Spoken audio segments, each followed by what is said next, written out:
Patrick Cohen. Voici la revue de presse. Bonjour Marion Lagardère. Bonjour Patrick, bonjour Julie, bonjour à tous. Dans la presse ce matin, les bons chiffres de l'économie française. Oui, fin d'année oblige, on fait le bilan et vos journaux constatent qu'après des années de marasme et de une sur la crise, la reprise de l'économie française s'amplifie. C'est le titre des Échos ce matin, graphique aux courbes ascendantes à l'appui. Même réjouissance sur le site du magazine Challenge. Libération parle d'une accélération continue et le Figaro salue un vent d'optimisme. La croissance frôle désormais les 2% par an, écrit le journal qui égrène les chiffres. Augmentation du pouvoir d'achat, progression de la consommation des ménages, hausse des investissements des entreprises, autant de positivisme que vient tempérer l'édito de Gaëtan de Capelle. Oui, la confiance est revenue, écrit-il, mais pour autant, il faut bien constater que la France n'a pas encore rejoint le peloton des pays les mieux portants. Il convient d'accueillir l'embellie avec lucidité. La France va peut-être mieux, mais elle est loin d'aller bien. Voilà, tenez-vous-le pour dit, ça ne va pas bien. C'est que l'économie est la matière préférée des Cassandres. Alors on s'inquiète, comme en témoigne ce point noir relevé par les Échos. Manque de compétences et de qualifications, les employeurs éprouvent des difficultés de recrutement. Les chiffres sur les emplois vacants vont relancer le débat, écrit le journal. 200 000 recrutements auraient été abandonnés faute de candidats adéquats.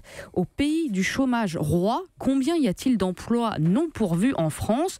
On voit venir le débat sur le chômeur qui ne veut pas travailler, sauf qu'en plongeant dans le cœur de l'article, on comprend que c'est un petit peu plus subtil que ça, puisque ces abandons de recrutement, faute de bons candidats, ne concernent que 3 à 4% des offres. D'ailleurs, sur le même sujet, le journal La Croix a choisi un tout autre titre. Selon Pôle emploi, 90% des offres sont pourvues. Comme quoi, on dit souvent que les chiffres, c'est du factuel, c'est forcément objectif, certes, oui, mais tout dépend comment on les présente. Bilan économique donc et bilan politique aussi, rien ne va plus à l'Assemblée nationale. C'est ce que nous rapporte l'opinion ce matin. Avec ce constat sans appel, alors que la fin de l'année approche, la majorité est au bord du burn-out. Alors on ne parle pas des députés obligés de manger des pâtes pour gérer les fins de mois difficiles, mais du rythme de travail face au plus gros agenda parlementaire de ces 15 dernières années, écrit Jean-Jérôme Bertolus. Les députés sont sur les rotules et leur vie privée en pâtit.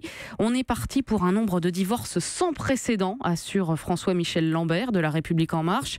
Pareil parmi les conseillers ministériels, l'un d'eux, qui travaille 18 heures par jour depuis le 15 mai, a vu très logiquement son couple se briser, écrit le journal.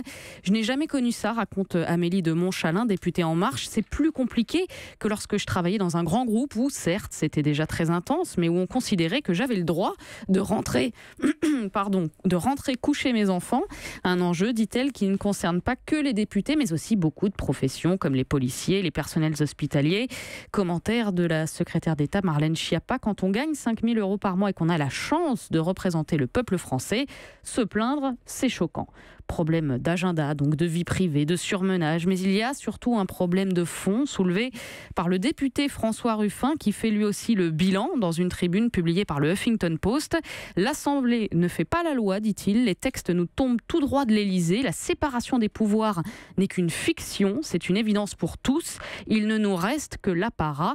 Alors à quoi sert-on ? Effectivement, c'est peut-être là que se situe la racine du burn-out parlementaire et pas tellement dans l'agenda. Les autres titres ce matin, assez éclectique. Oui, alors plusieurs journaux anticipent sur les élections en Catalogne qui auront lieu demain. C'est la une de La Croix, par exemple, qui titre « Les Catalans face à leur destin ».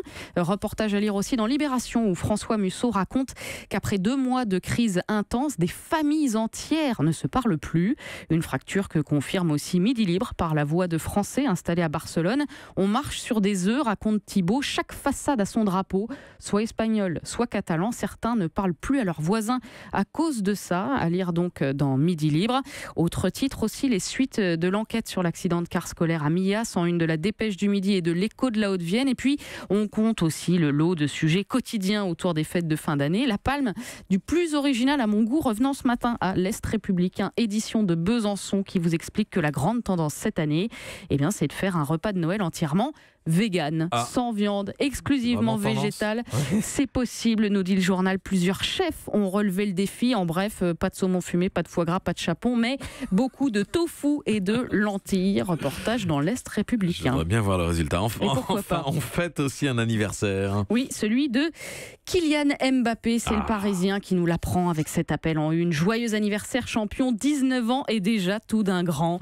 L'attaquant dont le visage est aussi en couverture de France Football. Interview fleuve pour faire le bilan de ses 100 jours au PSG, mais aussi celui de sa jeune carrière et de ce que ça implique comme sacrifice.